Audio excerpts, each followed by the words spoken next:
অঘ্রাণ মাসে নতুন ধান ওঠার পর এবং জাঁকিয়ে শীত পড়লে গ্রাম বাংলার ঘরে ঘরে নতুন চালের গুঁড়ো, গুড়, নারকেল দিয়ে পিঠা তৈরির ধুম পড়ে। পিঠা তৈরি ছিল আবহমান বাংলার মেয়েদের একটি ঐতিহ্য। এই পিঠা কেবল খাদ্য হিসেবেই নয়, বাঙালির সামাজিক ও সাংস্কৃতিক ঐতিহ্যের প্রতীক হিসেবে বিশেষ মর্যাদা বহন করে। নমস্কার বন্ধুরা, আস্মিতা রাসইতে সবাইকে স্বাগত জানাই। তো আজকে দেখে নেব কত সহজ পদ্ধতিতে ভাপা পিঠে ও দুধ পুলি তৈরি করা যায়।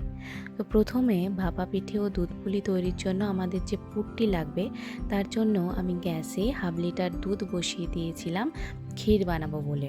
আর এখানে একটা নারকেল ফাটিয়ে ভালো করে কুড়ে নিব। আজকের এই যে ভাপা পিঠে, এটি মূলত মেদিনীপুরের কিছু গ্রাম অঞ্চলে এইভাবে তৈরি হয়। আমাদের গ্রামের বাড়িতেও ঠিক এইভাবেই ভাপা পিঠে তৈরি হয়। আর দুধ পুলিতে পুলিগুলিকে আগে আর ভাপাবো না, সোজা দুধের মধ্যে দিয়েই ফুটিয়ে নিলেই হয়ে যাবে।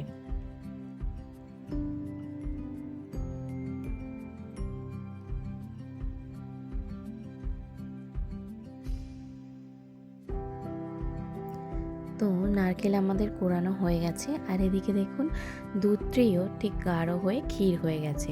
এবার এই ক্ষীরের মধ্যেই যোগ করে দেব কোরানো নারকেল এবং 1 কাপ মতো চিনি। আপনারা চাইলে এখানে কিছু পানমৌরি বা এলাচের গুঁড়োও দিতে পারেন। তো দেখুন ভালো মতো মিশিয়ে নেওয়ার পর আমাদের পুর রেডি। এবার ওই একই কড়াইতেই আমি 2 লিটার মতো দুধ বসিয়ে দিয়েছিলাম দুধ পুলির জন্য। আর এদিকে তৈরি করে নেব চালের ডোটি। তার জন্য কড়াইতে জল নিয়ে দিয়ে দিয়েছিলাম পরিমাণ মতো লবণ। আর এখানে আমি ব্যবহার করেছি 2 কাপ পরিমাণ চালের আটা। জলের সাথে ভালো মতো মিশিয়ে নামিয়ে নেব একটি থালাতে, এবং এই গরম অবস্থাতেই হালকা হাতে একটু ভালো করে মাখিয়ে নেব। এই গরম অবস্থাতেই মাখলে কি হবে, আটার মধ্যে গুটলি পড়বে না। এবং মাখানোর পর আমি একটা ভেজা টাওয়াল নিয়ে ঢাকিয়ে রেখেছিলাম 5 মিনিটের জন্য।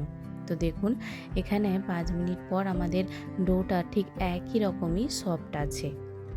এবারে ডোটা আরেকবার ভালো মতো মাখিয়ে তা থেকে ছোট ছোট লেচি কেটে নিব, এবং এইভাবে গোল করে একটি বাটির আকারের শেপ করে নেব। দেখুন ঠিক এইভাবে ভেতরের দিকটা কিন্তু বেশি পাতলা করবেন না, একটু মোটা রাখবেন, কারণ পুরটা দেওয়ার পরে নয়তো পাতলা করলে ফেটে যাবে। এবারে ওর ভেতরে পুরটা দিয়ে ভালো করে মুখটা লাগিয়ে একটা শেপ দিয়ে নেব। এই শেপটা না আমি আমার ঠাকমার কাছ থেকে শিখেছিলাম। যখন ছোট ছিলাম তখন মা ঠাকমারা তো ওই শীতকালে বসে পিঠা বানাতো, আমিও বসে যেতাম। তো ঠাম্মার কাছ থেকে এটা শেখা আমার। দেখতাম ঠাম্মা কি সুন্দর ডিজাইন করছে, আমার তো প্রথমে হতোই না। ঠাম্মাকে বলতাম, তুমি কত সুন্দর করে করো, আর আমি দেখো পাচ্ছিই না। তখন ঠাম্মা শিখিয়ে দিয়েছিল হাতে ধরে, দেখ এইভাবে কর, দেখবি ঠিক হয়ে যাবে। তো দেখুন এখন আমি মোটামুটি পারি, কিন্তু ঠাম্মার মতো হয়তো এতটা ভালোও পারি না। কথা বলতে বলতে দেখুন আমাদের এখানে ভাপা পিঠার জন্য যে পুরগুলো রেডি করেছি। আপনাদের যাতে বোঝার অসুবিধা না হয় আমি আরও কয়েকটা করে দেখাচ্ছি। দেখুন ঠিক এইভাবে করবেন, আশা করি আপনারাও করতে পারবেন।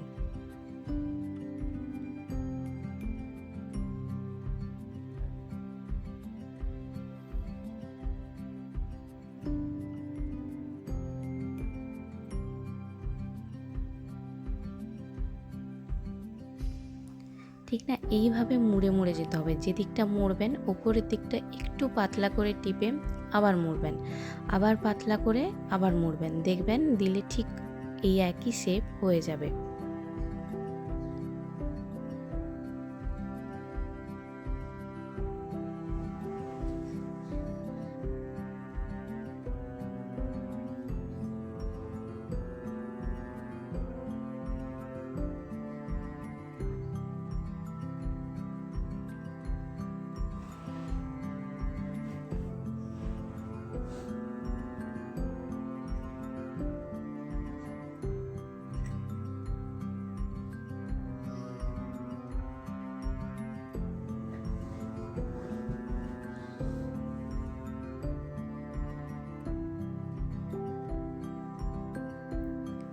আর এদিকে দেখুন আমাদের দুধটাও 20% মতো হয়ে গেছে, মানে কমে এসছে।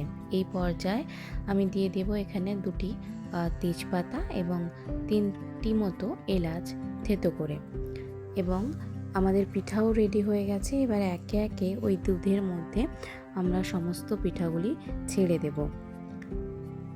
আর একদিকে আমি জল গরম করতে রেখে দিয়েছিলাম। এবারে ওই জলের মধ্যে ছাঁকনি বসিয়ে কিছু পিঠাও এর মধ্যে দিয়ে দেবো ভাপানোর জন্য। তো মেনলি ভাপা পিঠা আর দুধ পুলির যে পুরের যে পিঠাটা একই হয়, শুধু ভাপাতে দিয়ে দিই তার জন্য হয়ে যায় ভাপা, আর ওটা দুধে দিই বলে হয়ে যায় দুধ পুলি। এবার ওপর থেকে পরিমাণ মতো চিনি দিয়ে একটু মিশিয়ে 2 থেকে 3 মিনিট ফুটিয়ে নিলেই তৈরি হয়ে যাবে আমাদের দুধ পুলি। আর এদিকে আমাদের ভাপা পিঠাও দেখুন তৈরি হয়ে গেছে। তো দেখলেন তো কত সহজেই তৈরি হয়ে গেল আমাদের 2 ধরনের পিঠা, ভাপা পিঠে ও দুধ পুলি পিঠে। শীতকালে এই পিঠে বানানোর আনন্দই আলাদা। রেসিপিটি কেমন লাগলো অবশ্যই কমেন্ট করে জানাবেন। আর আপনারা যখন বানাবেন তখন আপনাদের কেমন লাগলো সেগুলিও কিন্তু কমেন্ট বক্সে অবশ্যই জানাবেন। আপনাদের কোন পিঠা সবথেকে প্রিয় জানাতে ভুলবেন না। ভিডিওটি যদি আপনাদের ভালো লাগে ও কাজে আসে তাহলে একটি লাইক ও বন্ধুদের সাথে শেয়ার করবেন। সবাই ভালো থাকবেন, সুস্থ থাকবেন। নমস্কার।